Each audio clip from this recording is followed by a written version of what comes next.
Soal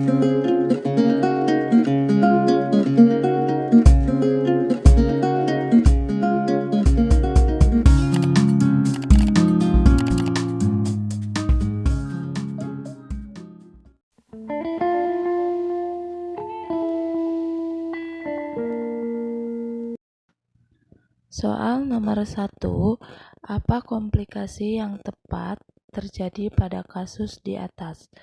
Seorang perempuan berusia 32 tahun, G3P2A0, usia kehamilan 42 minggu, belum ada tanda-tanda persalinan. Setelah dilakukan pemeriksaan, diperoleh hasil tekanan darah 100/80 mmHg, nadi 80 kali per menit, suhu 37, DJJ 126 kali per menit. A. Aspirasi mekonium. B. Bayi besar. C. Bayi mengalami gangguan cerna. D. Hipotermi. A. Ikterus. Mari kita simak. Di sini usia kehamilan ibu kan 42 minggu, tetapi belum ada tanda-tanda persalinan. Si ibu serutinus. Serutinus adalah kehamilan lewat bulan, kehamilan yang umur kehamilannya lebih dari 42 minggu. Yang terjadi akan mengalami bayi besar yang dapat menyebabkan disproporsi sepalopelvik atau CPD, oligohidramnion yang menyebabkan kompresi tali pusat, gawat janin sampai janin meninggal, dan keluarnya mekonium yang dapat menyebabkan aspirasi mekonium. Manuaba 2017. Kehamilan dengan serutinus dapat menyebabkan keluarnya mekonium yang dapat menyebabkan aspirasi mekonium. Jadi jawabannya adalah A. Aspirasi mekonium. Soal nomor 2, berapakah pembukaan serviks pada pukul 23.00 waktu Indonesia Barat? Seorang perempuan berusia 28 tahun, G1P0A0, usia kehamilan 37 minggu, datang ke BPM pada pukul 19.00. Mengatakan merasa mules yang teratur. Dilakukan pemeriksaan dan didapatkan hasil TTV dalam keadaan normal, TFU 31 cm, penurunan kepala 3/5, kontraksi kuat, DJJ 144 kali per menit. Hasil pemeriksaan dalam pembukaan 5 cm.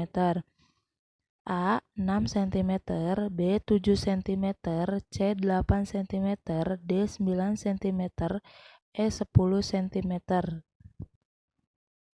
Ada persalinan 3 fase. Yang pertama, fase akselerasi. 2 jam serviks mengalami pembukaan 3 cm sampai 4 cm. Yang kedua, fase dilatasi maksimal.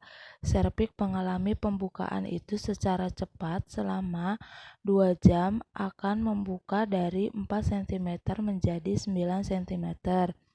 Fase deselerasi mengalami pembukaan yang melambat. Dalam 2 jam akan terjadi pembukaan dari 9 cm menjadi pembukaan lengkap 10 cm. Pada dilatasi maksimal akan terjadi pembukaan dengan kecepatan rata-rata 1 cm per jam pada perempuan nulipara atau primigravida dan 1 cm atau lebih pada perempuan multigravida. Sulistiawati 2012. Si ibu datang jam 19.00 itu pembukaan 5 cm.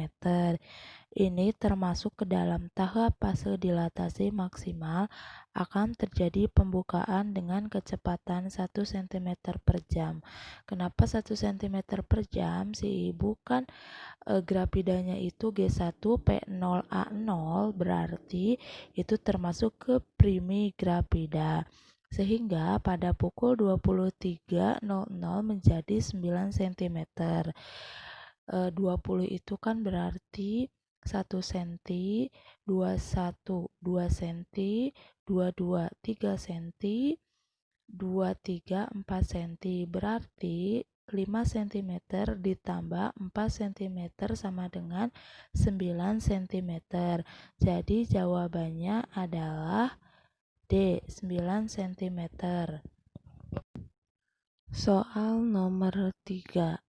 Seorang perempuan berusia 27 tahun G3P1A1 dengan usia kehamilan 9 bulan pernah keguguran 1 kali datang ke BPM pada pukul 10. Mengeluhkan kencang-kencang sejak pukul 6.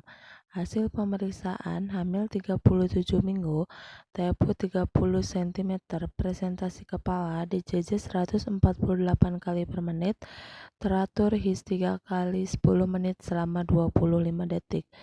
PD pembukaan 4 cm, ketuban utuh kepala Hodge 2, sutura merapat. A. Infartu kala 1 fase aktif deselerasi. B. Infartu kala 1 fase aktif akselerasi. C. Infartu kala 1 fase aktif dilatasi. D. Infartu kala 1 fase aktif deselerasi maksimal. E. Infartu kala 1 fase aktif dilatasi maksimal. Kita jawab ya teman-teman. Di sini persalinan itu yang sudah dijelaskan, terdapat 3 fase. Fase akselerasi 2 jam serviks mengalami pembukaan 3 cm sampai 4 cm.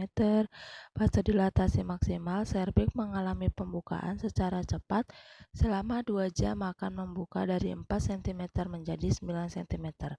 Fase deselerasi mengalami pembukaan yang melambat. Dalam 2 jam akan terjadi pembukaan dari 9 cm menjadi pembukaan lengkap atau 10 cm. Di sini dikatakan ada di PD pembukaan 4 cm. Kita lihat 4 cm berarti di fase akselerasi 3 cm sampai 4 cm.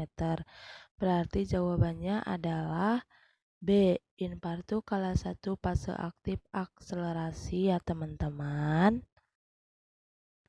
Soal nomor 4, apa tindakan yang diberikan oleh bidan? Tindakannya apa ya? Seorang perempuan berusia 27 tahun, G2P0A1, usia kehamilan 38 minggu, datang ke BPM merasa kencang-kencang sejak pukul 1 dan mengeluarkan lendir darah serta nyeri pada punggung. Setelah dilakukan pemeriksaan, didapatkan TTV dalam batas normal. HIS 3 kali 10 menit selama 40 detik, DJJ 144 kali per menit. Pemeriksaan dalam serviks membuka 9 cm, ketuban positif. Penurunan kepala Hodge 3. Setelah selesai melakukan pemeriksaan, bidan memijat punggung dan kaki ibu saat adanya kontraksi. Bidan juga mengajarkan kepada ibu untuk tarik napas yang panjang saat terjadi kontraksi agar mengurangi rasa sakit. Tindakannya apa ya? A. Memberikan dukungan emosional. B. Memberikan informasi tentang proses persalinan. C. Melakukan masase. D. Merilekkan ibu. Dan E. Memberikan kenyamanan ibu. Mari kita jawab. Di sini persalinan itu dapat mengubah emosi ibu dan keluarga atau bahkan dapat menjadi saat yang menyakitkan dan menakutkan bagi ibu. Harus melakukan asuhan sayang ibu. Apa sih asuhan sayang ibu? Yang pertama, memberikan dukungan emosional. Yang kedua, membantu mengatur posisi ibu. Yang ketiga, memberikan cairan dan nutrisi. Yang keempat, keleluasaan untuk menggunakan kamar mandi secara teratur. Yang kelima, pencegahan infeksi. Di sini tindakannya kan si bidan memijat punggung dan kaki ibu adanya saat kontraksi. Bidan juga mengajarkan kepada ibu untuk tarik napas yang panjang saat terjadi kontraksi. Jadi jawabannya adalah A. Memberikan dukungan emosional. Di sini kan dukungan emosional sudah dijelaskan ya teman-teman. Soal nomor 5, peristiwa apakah yang terjadi pada kasus di atas? Peristiwa apa ya? Seorang perempuan berusia 26 tahun, G1P0A0, usia kehamilan 37 minggu, mengeluarkan lendir bercampur darah dari kemaluannya sejak pukul 6.30. Dilakukan pemeriksaan dan didapatkan hasil HIS 3 kali 10 menit lamanya 35 detik. PD pembukaan 8 cm, efisismen 75%, KK ketuban positif, letak kepala Hodge 3, tidak teraba bagian kecil janin. A. Infartu, B. His palsu, C. His adekuat, D. Persalinan palsu, E. Persalinan percobaan. Di sini sudah jelas si ibu mengeluarkan lendir bercampur darah, sudah adanya mules, dan sudah ada pembukaan, yaitu pembukaan 8. Nah, itu semua adalah bagian dari tanda-tanda persalinan atau infartu. Infartu atau persalinan dimulai sejak uterus berkontraksi dan menyebabkan perubahan ada serviks dan akan berakhir dengan lahirnya plasenta secara lengkap. Saipudin 2009. Jadi jawabannya adalah A. Infartu ya teman-teman. Soal nomor 6, apakah diagnosa yang tepat pada kasus di atas? Soal nomor 5 berarti ya teman-teman. Di sini sudah dilihatkan, dicantumkan di atas soalnya. Berarti A G1P0A0 UK 37 minggu, janin tunggal hidup intrauteri letak memanjang dengan infartu kala 1 fase aktif. BG1P0A0 UK 37 minggu, janin tunggal hidup intrauteri letak memanjang dengan infartu kala 1 fase laten. CG1P0A0 UK 37 minggu, janin tunggal hidup intrauteri letak memanjang dengan infartu kala 1 fase aktif akselerasi. D. G1P0A0 UK 37 minggu, janin tunggal hidup intrauterin letak memanjang dengan infartu kala fase aktif dilatasi maksimal. G1P0A0 UK 37 minggu, janin tunggal hidup intrauterin letak memanjang dengan infartu kala 1 fase aktif deselerasi. Diagnosa kebidanan itu ibu, umur, grafida, usia kehamilan, janin tunggal hidup intrauterin, buka atau puki, presentasi kepala dengan apa. Nah, itu rumusnya ya, diingatkan ya teman-teman. Di sini si ibu kasusnya sudah pembukaan 8 cm, bahwa si ibu sudah memasuki infartu kala 1 fase aktif. Jadi jawabannya adalah A. G1P0A0 UK 37 minggu, janin tunggal hidup intrauterin letak memanjang dengan infartu kala 1 fase aktif ya teman-teman. Soal nomor 7, apakah simbol molag pada partograf? Simbolnya apa ya? Seorang perempuan berusia 25 tahun G2 P1A0, usia kehamilan 39 minggu, datang ke BPM pukul 10, mengeluhkan kenceng-kenceng sejak pukul 6. Setelah dilakukan pemeriksaan, didapatkan hasil bahwa hamil aterem, TFU 31 cm, presentasi kepala DJJ 143 kali per menit, teratur HIS 3 kali 10 menit selama 40 detik, PD pembukaan 6 cm, ketuban utuh kepala Hodge 2 sutura merapat. A4, B3, C2, D1, E0. Dijelasin dulu ya teman-teman. Pada partograf terdapat cara penulisan mozaik dengan menggunakan lambang angka. Cara penulisannya adalah 0 itu sutura terpisah, 1 itu sutura bersesuaian atau merapat pertemuan dua tulang tengkorak, 2 itu sutura tumpang tindih tapi dapat diperbaiki, yang ketiga itu sutura tumpang tindih dan tidak dapat diperbaiki. Soal di atas itu berarti suturanya itu merapat. Berarti jawabannya adalah D. 1. Sutura bersesuaian atau merapat atau pertemuan dua tulang tengkorak. Soal nomor 8, apakah tindakan yang tepat pada kasus di atas? Tindakannya apa ya? Seorang perempuan berusia 30 tahun G3P2A1 usia kehamilan 39 minggu datang ke BPM mengeluhkan kenceng-kenceng dan ingin meneran. Hasil pemeriksaan didapatkan hasil bahwa TTV dalam batas normal, TBJ 3700 gram, DJJ 138 kali per menit, pemeriksaan dalam pembukaan serviks lengkap, ketuban negatif, kepala turun di Hodge 3, perineum kaku. A. Amniotomi, B. Episiotomi, C. Kateterisasi, D. Pimpin meneran, E. Menahan perineum. Pada kasus tersebut didapatkan hasil pemeriksaan yaitu kan pembukaan sudah lengkap. TBJ bayinya kan 3700 gram, kepalanya sudah di Hodge 3, serta perineum pasien kaku. Garis bawahi ya, perineumnya kaku. Tindakan yang tepat yaitu episiotomi, dikarenakan tafsiran berat bayi itu besar dan perineum ibu kaku, sehingga untuk mengurangi kejadian cedera terhadap sphincter dan dinding rektum. Berarti jawabannya adalah B, episiotomi.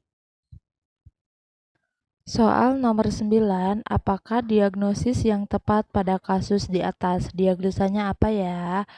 Seorang perempuan berusia 22 tahun melahirkan anak pertamanya 15 menit yang lalu. Bayi lahir spontan, plasenta lahir lengkap, hasil pemeriksaan TFU 2 jari di atas pusat, kontraksi keras, pengeluaran darah kurang lebih 300 cc. Pada genitalia terdapat robekan pada kulit, otot perineum, dan otot sphincter ani. A. Laserasi derajat 1, B. Laserasi derajat 2, C. Laserasi derajat 3, D. Laserasi derajat 4, dan E. Laserasi derajat 5. Berarti ini masalah robekan ya. Di sini sudah jelas terdapat robekannya pada kulit, otot perineum, dan otot sphincter ani, termasuk ke dalam derajat berapa ya teman-teman? Kita jelasin dulu satu-satu ya. Laserasi derajat 1 itu laserasi pada mukosa vagina, kommissura posterior, dan kulit perineum. Laserasi derajat 2 itu laserasi pada mukosa vagina, kommissura posterior, kulit perineum, dan otot perineum. Laserasi derajat 3, laserasi pada mukosa vagina, kommissura posterior, kulit perineum, otot perineum, dan otot sphincter ani.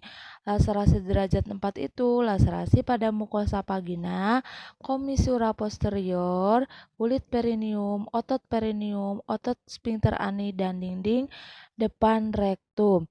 Berarti di sini robekannya sampai otot sphincter ani. Berarti jawabannya adalah C, laserasi derajat 3. Pertanyaan nomor 10, pada kasus nomor 9, apakah tindakan yang harus dilakukan oleh bidan? Berarti robekan dengan derajat 3 itu apa yang harus dilakukan oleh bidan? A. Merujuk, B. Menjahit laserasi, C. Mengosongkan kandung kemih, D. Mengukur tekanan darah, dan E. Memberikan anestesi lokal. Pada kasus pasien mengalami laserasi derajat 3 pada teori pada laserasi derajat 3 dan 4, penolong asuhan persalinan normal atau APN tidak dibekali keterampilan untuk reparasi laserasi perineum derajat 3 maupun 4. Apabila terjadi harus dirujuk ke fasilitas rujukan atau rumah sakit. Berarti derajat 3 itu dan juga 4 tidak bisa dilakukan oleh bidan. Jawabannya adalah A, merujuk ya teman-teman.